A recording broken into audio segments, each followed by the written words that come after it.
श्रुति संभिनाथ तत्सम। अब इसमें पहला शब्द देखेंगे, जैसे पहला शब्द है आपका, पहला वर्ड है एक्सेप्ट और दूसरा शब्द है आपका एक्सेप्ट। एक्सेप्ट, एक्सेप्ट और एक्सेप्ट। देखिए इस एक्सेप्ट का अर्थ होता है किसी चीज के लिए एग्री होना। क्या होना?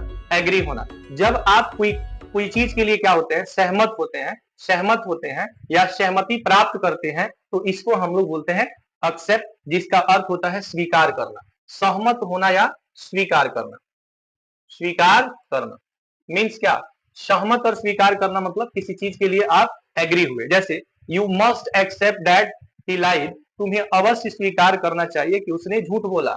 आई did not accept your money order. ठीक है, तो एक्सेप्ट का अर्थ क्या होता है? एक्सेप्ट का अर्थ होता है स्वीकार करना, जबकि एक्सेप्ट का अर्थ जो होता है, एक्सेप्ट का अर्थ क्या होता है?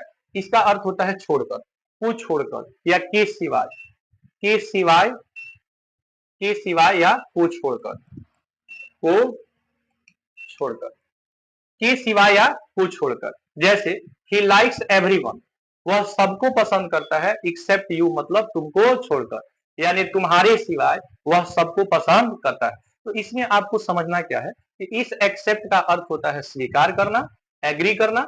इस एक्सेप्ट का अर्थ होता है, इस एक्सेप्ट का अर्थ होता है कि सिवाय को छोड़कर, मतलब को छोड़कर मतलब घटाकर या हटाकर, हटाकर या घटाकर। जैसे our dresses are the same, हम दोनों का ड्रेस क्या है? हम लोग का ड्रेस सेम है, एक्सेप्ट माइन इज ग्रीन, लेकिन मेरा जो ड्रेस है ना उसको छोड़कर, क्योंकि मेरा जो ड्रेस है वो क्या है? ग्रीन है। मेरा ड्रेस क्या है? ग्रीन है। तो एक्सेप्ट क्या है? एक्सेप्ट आपका पार्ट्स ऑफ स्पीच में दोस्तों वर्ब होता है, वर्ब होता है, इसको भी से डिनोट करते हैं और इसका अर्थ होता है स्वीकार करना, स्वीकार करना। जबकि एक्सेप्ट जो है पार्ट्स ऑफ स्पीच में आपका प्रीपोजिशन, क्या है? प्रीपोजिशन है और इसको, इसका अर्थ होता है के सिवाय मतलब बिसाइड, को छोड़कर। ठीक है,